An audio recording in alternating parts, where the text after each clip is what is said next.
যেতিয়ালৈকে কাম কৰি থাকিম তেতিয়ালৈকে জীয়াই থাকিম বছ। যিদিনা কাম কৰিব নোৱাৰিম সেইদিনা মৰি যাম।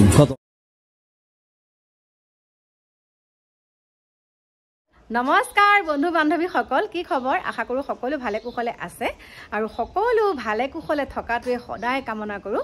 কল্পনা দিকু ডেইলি ব্লগছৰ নতুন এটা ভিডিঅ'লৈ আপোনালোক সকলোকে স্বাগতম জনাইছোঁ। আৰু এতিয়া সাজি কাচি ওলাইছোঁ এফালে যাবলৈ আৰু পিন্ধি লৈছোঁ। এয়া চাওক কেনেকুৱা লাগিছে ব্লাউজটো। কাপোৰটো বহুত সৰু হৈ আছিলে, মানে কাপোৰটো বহুত ঠেক, মানে মোৰ কাৰণে ব্লাউজ চিলাবলৈ মানে ঠিক এটা ব্লাউজ চিলাবলৈ নহয়। তথাপিতো কিবা কৰি অকণমান ষ্টাইল কৰি এনেকৈ একদম ইমানখিনিলৈকে বনালোঁ। আৰু এতিয়া এয়া চাদৰ মেখেলাযোৰ পিন্ধিছোঁ, কেনেকুৱা লাগিছে আপোনালোকে ক'ব। আৰু আজি চুলিকেইডাল অকণমান মেলি লৈছোঁ, মানে তিতা হৈ আছে। আৰু আগতে মেলিয়ে লৈছিলোঁ, কিন্তু এতিয়া গৰমত মানে চুলিখিনি মেলি লোৱাৰ লগে লগে একদম আৰু বেছিকৈ গৰম উঠে। সেইকাৰণে এনেকৈ এতিয়া বান্ধি ল'ম গাড়ীৰ ভিতৰতে। আৰু আপোনালোকে ক'বচোন দেই, চুলিকেইডাল মেলি ল'লে ভাল লাগিবনে নে বান্ধি ল'লে ভাল লাগিব? বান্ধি ল'লে মানে মোৰ এটা কাৰণে ভাল লাগে, একদম লিং লিং লাং লাং হৈ নাথাকে আগলৈ। যেতিয়া গৰমত আগলৈ লিং লিং লাং লাং হৈ থাকে নহয়, এনেকুৱা খজুৱাই আৰু মানে বহুত গৰম উঠি থাকে। সেইকাৰণে এতিয়া সুধি লৈছোঁ আৰু আপোনালোকে ভাল পোৱাটোৱে কৰিম। গতিকে ব'লক এতিয়া মই যাবলৈ ক'ত ওলাইছোঁ সেইখিনি আপোনালোকে একদম মোৰ গন্তব্যস্থান পালেগৈ তেতিয়াহে মই আপোনালোকক ক'ম।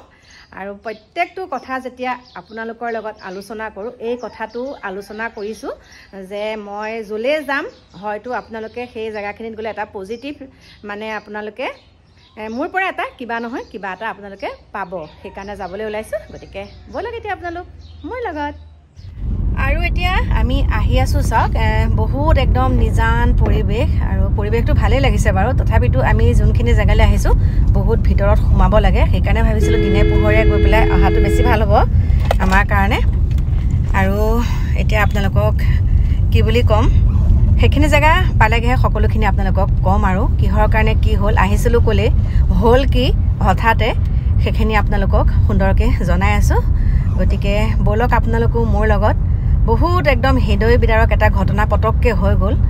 গতিকে আহকচোন চাই লওঁ। তাৰ ৰাস্তাৰ পৰিৱেশটো চাওক, আপোনালোকক দেখাইছোঁ। বহুত কষ্ট কৰি আহিছোঁ, এতিয়া আপোনালোকক দেখাইছোঁ ৰাস্তা পদূলিবিলাক চাওক। ভাইটি তোমালোকৰ এইটো কি সমষ্টি হয়? এইটো কাজিৰঙা সমষ্টি পৰে। এতিয়া কাজিৰঙা সমষ্টি আছিলে, আগতে ব্ৰহ্মপুৰ আছিল ন? এতিয়া এইটো কাজিৰঙা সমষ্টি পৰে। চাওক ৰাস্তা এইডোখৰতে ৰখাই দিব এইখিনিতে।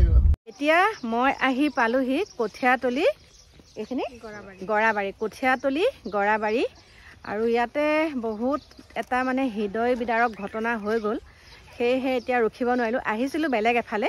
কিন্তু হঠাতে যেতিয়া বাতৰিটো পালোঁ তেতিয়া সেই তাত নগ'লোঁ, ইয়ালৈকে গুচি আহিলোঁ। আৰু আপোনালোকে অকণমান পৰিৱেশটো চাওক কেনেকুৱা, এয়া চাওক। আৰু মোৰ পাছফালে দেখিছে, বিশেষকৈ এই ভাইটিজনক বহুত ধন্যবাদ দিব লাগিব। ভাইটিয়ে আমাক দেখাই দিলে, কাৰণ আমি একদম প্ৰথম আহিছোঁ ইয়ালৈ, একো চিনি নাপাওঁ। এই ভাইটিক ৰাস্তাতে পালোঁ, সুধোঁতে বোলো ব'লা আমাৰ লগত, তেতিয়া ভাইটি আহিলে। আৰু ল'ৰাজনৰ নাম হৈছে দেবেন বাগলাৰী। দেবেন বাগলাৰী। আৰু ইজন ল'ৰাৰ নাম কি আছিলে? দুজন হৈছে বাবুল দাস। এজন হৈছে বাবুল দাস, এজন হৈছে দেবেন বাগলাৰী। আৰু বহুত দুখ লগা কথা, আমাৰ এই চৰকাৰখনৰ দিনত বহুতে হয়তো পইচা পাতি নিদিয়াকৈ চাকৰি পাইছে, সেইটো হয়। কিন্তু ধনীসকলে বহুতখিনি পায়, দুখীয়াসকল তেনেকৈয়ে থাকে। আমাৰ ইয়াত বিশেষকৈ অসমত যিমানখিনি কল কাৰখানা আছে সকলোতে বাহিৰৰ মানুহে, সকলোখিনিতে, মই মাজতে এটা ভিডিঅ' দিছিলোঁ, সকলোখিনিতে বাহিৰৰ মানুহে প্ৰথমতে স্থানটো পায়, আমাৰ অসমৰ যুৱক যুৱতীসকলে নাপায়। মাজতে মই তেল ডিপুটো এটা তেনেকুৱা ভিডিঅ' দিছোঁ। তেল ডিপুত যোনসমূহ এতিয়াহে আমাৰ অসমীয়া ল'ৰা ছোৱালীসমূহে পোৱা হৈছে, মানে সৰু সুৰাকৈ হ'লেও নিজৰ ঘৰখন চলাই থাকিব পাৰে। কিন্তু আমাৰ এই অসমৰ ল'ৰা ছোৱালীসকল, বিশেষকৈ যুৱক যুৱতীসকল বহিৰাজ্যলৈ দৌৰ মাৰিবলগীয়া কিয় হয়? অকণমানে 5-6 হাজাৰ টকাৰ কাৰণে আমাৰ অসমৰ যুৱক যুৱতীসকল বহিৰাজ্যলৈ যাব লগা হয়। সেইখিনি সুবিধা যদি আজি আমাৰ অসমত থাকিলেহেঁতেন এনেকুৱা হৃদয় বিদাৰক ঘটনাবিলাক নহ'লেহেঁতেন। গতিকে কি হৈছে এতিয়া আপোনালোকক মই দেখাম বাৰু, সকলোখিনি আপোনালোকক ক'ম। গতিকে প্ৰথমতে তেওঁলোকৰ ঘৰলৈ আহিছোঁ। তেখেতসকলৰ বাসগৃহ পালোহি। এয়াই হ'ল তেখেতসকলৰ বাসগৃহ। আৰু এয়া হ'ল তেখেতৰ পিতৃ, দেখিছে একদম।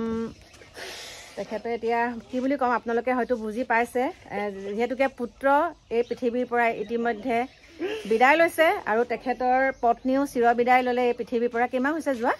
ঢুকুৱা 9 মাহ তেখেতৰ পত্নীও এই পৃথিৱীত নাই তেখেতৰ পুত্ৰও এতিয়া তেনেকুৱা এটা হ'ল আৰু কিহৰ কাৰণে হৈছে মই আপোনালোকক ক'ম বাৰু কাৰণ ইয়াত কথা মানে ক'বলৈ ময়ো বহুত মানে গম পাইছে আৰু তেখেতে এতিয়া নতুনকৈ বিবাহ পাশতো আবদ্ধ হৈছিলে মাত্ৰ এতিয়া 7 মাহ চলি আছে আৰু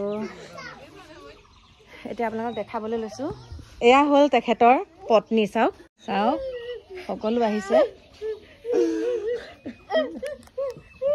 আৰু এতিয়া এইখিনিতে ক'বলৈ ওলাইছোঁ তেখেত কৰ্মৰত অৱস্থাত আছিলে উৰিষ্যাত মানে কোম্পানী আপোনালোকক কৈছোঁৱে বৰষুণো আহিলে এতিয়া কোম্পানীত কৰি আছিলে আৰু তাতে তেখেতৰ মানে ভাইটি তুমি এইখিনিলৈ আহাচোন বুজাই দিয়া বস্তুটো কি হৈ গ'ল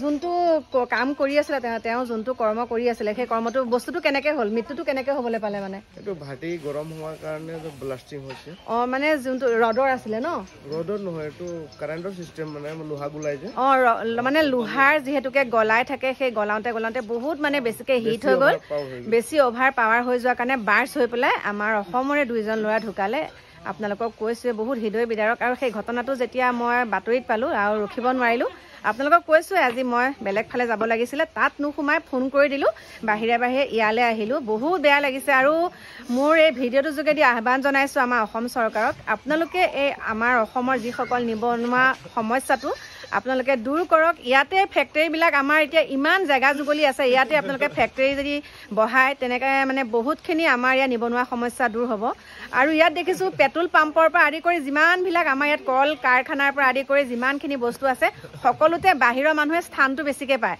আমাৰ অসমৰ যুৱক যুৱতীসকলে নাপায় যদিহে আজি পালেহেঁতেন কেতিয়াও বহিৰাজ্যত যাব তেনেকৈ ঢাপলি মেলিবলগীয়া নহ'লহেঁতেন আজি চাওক তেখেতৰ পিতৃৰ চকু পানী কোনে বুজি পাব যেতিয়া তেখেতৰ পুত্ৰ বুকুৰ মাজৰ পৰা নাইকিয়া হৈ গ'ল তেওঁ বুজি পাব সেইখিনি হয়তো বেলেগ এজনে অনুভৱ কৰিব নোৱাৰিব আৰু তেখেতে এতিয়া বিয়া পতা হৈছে মাত্ৰ 7 মাহ আৰু তেখেতৰ পত্নী এতিয়া আছে বাৰু আৰু আপোনালোককনো কি বুলি দেখাই থাকিম বৰষুণে আহিছে সেইকাৰণে ভিতৰলৈ সোমাই আহিছোঁ ইয়াৰ পৰা যাবলৈ ওলালোঁ কিন্তু তেখেতসকলে বহুতখিনি কথা কৈছে এইফালে আহাচোন তেখেতসকলে এটা কথাই কৈছে আমাৰ যুৱক যুৱতীসকল বাহিৰলৈ কিয় যাবলগীয়া হৈছে এতিয়া তোমালোকে কোৱা তেওঁলোকে কৈ আছে কথাটো ন ইয়াৰ ল'ৰা ইয়াতে থাকিব লাগে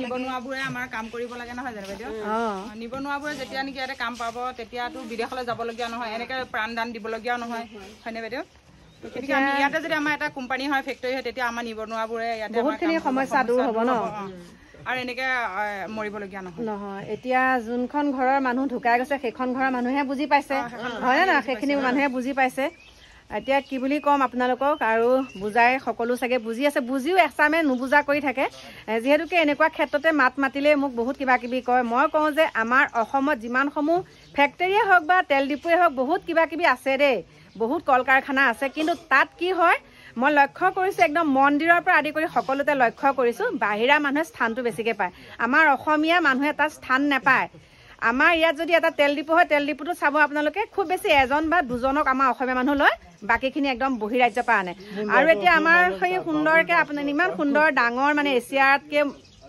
একদম ডাঙৰ মন্দিৰ ভাগ হৈছে মৃত্যুঞ্জয় মন্দিৰ মহামৃত্যুঞ্জয় মন্দিৰ তাত আমাৰ অত দিনৰ পৰা সেই মন্দিৰ ভাগ চলি আছিলে এতিয়া কথা ক'বলৈ ওলাইছোঁ সেই মন্দিৰ ভাগত এতিয়া এজনো আমাৰ অসমীয়া পূজাই নাই চব বহিৰাজ্যৰ পৰা আনিছে গতিকে আমাৰ এই অসমখন দিনক দিনে আমাৰ বহিৰাজ্যই ভৰ্তি হৈ গৈছে বহিৰাজ্যৰ মানুহে আহি পেলাই একদম শেষ কৰি পেলাইছে দখল কৰি গতিকে মই এটাই আহ্বান জনাইছোঁ যাতে আমাৰ এই অসমৰ ল'ৰা ছোৱালীসকল অসমতে থকাৰ ব্যৱস্থাটো কৰি দিয়ক কিবা নহয় কিবাকৈ যাতে আমাৰ ইয়াতে ধুনীয়াকৈ চলিব পাৰে সেইটো কৰক আৰু তেনেকৈ যাতে কাৰো বুকু উদং নহওক যোনসকলৰ বুকুখন উদং হয় তেখেতসকলেহে অনুভৱ কৰিব পাৰে কেনেকুৱা গতিকে এতিয়া ইয়াৰ পৰা যাওঁ আৰু তেওঁলোকৰ এতিয়া মানে আহি আছে ডেড বডি ঘৰলৈ আৰু দেৰি হ'ব 12টামান বাজিব গতিকে আমি ইমান সময় থকাটো সম্ভৱো নহয় গতিকে যাওঁগৈ ইয়াৰ পৰা আৰু বাকী আপোনালোকক লগ পাই আছোঁ আকৌ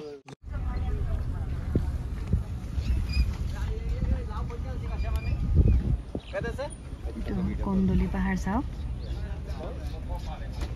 আহি পেলাই পালোহি আমাৰ বাইপাছ পালোহি আৰু মানে আমাৰ ওচৰত বৰঘাট পালোহি পাই পেলাই ভাবিছোঁ ইয়াতে বিনায়ক হোটেলত সোমাইছোঁ ইয়াতে একাপ লাল চাহ খাই লওঁ আৰু এতিয়া আপোনালোকক তাৰ পৰা যিহেতুকে ওলাই আহিলোঁ আৰু জেগাখিনি মানে বহুতেই ভিতৰুৱা সেইকাৰণে তাত মানে বেছি সময় নাথাকিলোঁ আৰু এতিয়া কৈছোঁৱে আপোনালোকক আহি পেলাই এখন হোটেল পালোহি বিনায়ক হোটেল আমাৰ বাইপাছতে আছে তাতে এতিয়া সুন্দৰকৈ চাহ খাওঁ আৰু মোৰ চিনাকিও হয় বাৰু এতিয়া আপোনালোকক প্ৰথম মই ক'বলৈ ওলাইছোঁ যোনজন ভাইটি ঢুকালে, যোনজন ল'ৰা ঢুকালে, সেই ল'ৰাজনৰ লগত আমাৰ এটা মানে সম্পৰ্ক মোৰ নহয়, মই তাত গৈ পেলাইহে গম পাইছোঁ বাৰু। আৰু যিহেতুকে আমাৰ কাকুক দেখাওঁতে কাকুৱে তেতিয়া চিনি পাইছে, কৈছে মায়ে মোৰ লগত বহুত ভাল, ইনষ্টাগ্ৰামত মোক অনবৰত মেছেজ কৰি থাকে, মোৰ ভিডিঅ' চাই মোক বহুত লাইক কৰে। আৰু যেতিয়া কামপুৰত আমাৰ মাইনা ৰাস নাচিবলৈ গৈছিলে কাকিত, 3 নম্বৰ কাকিত যেতিয়া আমাৰ মাইনা ৰাস নাচিবলৈ গৈছিলে তাতো বোলে লগ পাইছে, বহুত ভাল বুলি কৈছে একদম। কাকুৱে ই চিচাই আছে আৰু খবৰটো শুনি, আৰু বহুত দুখ লাগিছে। আৰু মোৰ আপোনালোকক ক'বলৈ ভাষা নাই যেতিয়া কাকুৱে তেনেকৈ ক'লে যে মা মই ভালকৈ চিনি পাওঁ ল'ৰাজন এনেকুৱা এনেকুৱা, একদম বহুত বেয়া লাগিছে। আৰু কাৰো জীৱনত যাতে তেনেকুৱা নহওক সেইখিনিকে কৈছোঁ। বহুত বেয়া লাগি আহিছে আৰু মনটো, আপোনালোকক কি বুলি বুজাম। এতিয়া চাহ একাপ খাই লওঁ, আপোনালোকক ঘৰত লগ পাম, কিন্তু তাৰ আগতে মই ভিডিঅ'টো সামৰিব লাগিব। আৰু সেইখিনিকে কৈ পেলাই আজি মই আপোনালোকৰ ওচৰৰ পৰা মানে বিদায় লৈছোঁ। কাইলৈ সুন্দৰকৈ এটা গঠনমূলক ভিডিঅ'ৰ সৈতে আপোনালোকৰ মাজলৈ আহিম। আৰু শেষত এটা কথাই আপোনালোকক কৈ থওঁ, আপোনালোকৰ নিজৰ সন্তানক সদায় বুকুৰ মাজত ৰাখিবলৈ চেষ্টা কৰিব। আৰু ঘৰতে যিখিনি আপোনালোকৰ মাটি সম্পত্তি আছে তাতে যাতে সুন্দৰকৈ এটা ব্যৱসায় কৰি খাব পাৰে, সেইখিনি যোনসকলে পাৰে সেইখিনি আপোনালোকে ব্যৱস্থাটো কৰি দিব। আৰু এতিয়া ইয়াতে চাহকাপ খাওঁ, গতিকে সকলো ভালে কুশলে থাকিব। বাই বাই, শুভৰাত্ৰি।